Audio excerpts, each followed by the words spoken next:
Hello everyone, in this tutorial we shall be looking at how to use the reverb effect on virtual DJ. So you can use the reverb effect in many ways. One, you can use it to pull up your songs. You can use it to change the sound of the song. And you can use it to transition songs on virtual DJ. So for you to be able to use the reverb effect, you need to have it mapped on the keyboard. So to set the reverb effect on your keyboard, go to settings and then head over to your controllers and then advanced editor. So for me, I've set this key here, which helps me to pull up songs.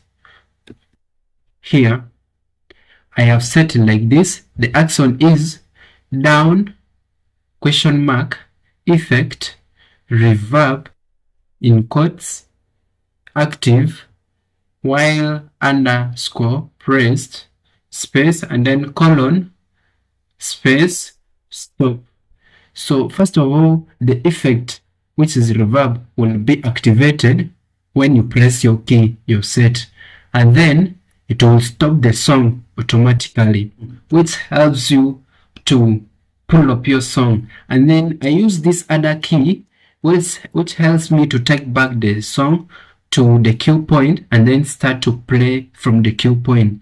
I use K on the keyboard, which is for effect underscore disable underscore all, and go to cue. Just any cue that you have set will be the point where the song will go back to, and then play, it will play the song, and then EQ underscore reset. This one will reset all the EQs here. For example, the kick, the melody, and the hi-hat.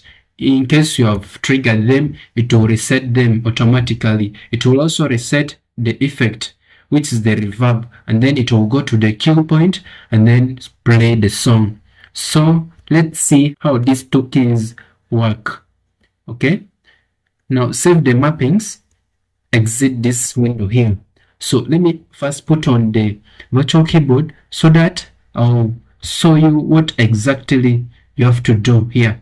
So first of all, load the song on a particular deck where you want to play it from, and then this is how you should do it.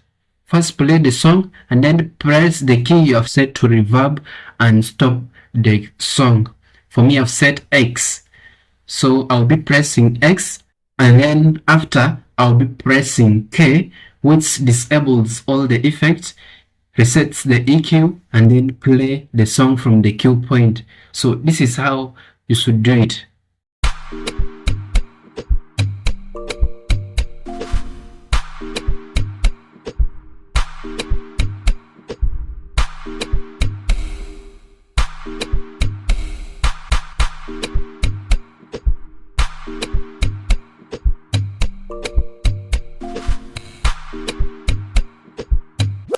So that is one way you can use the reverb effect to pull up your songs on virtual DJ. So in the next video, I'll be taking through my top 10 tricks I use on virtual DJ, which helps me to mix like a pro. So for the meantime, watch this video up here where you will learn how to transition your songs on virtual DJ smoothly. Thanks for watching. See you in the next one.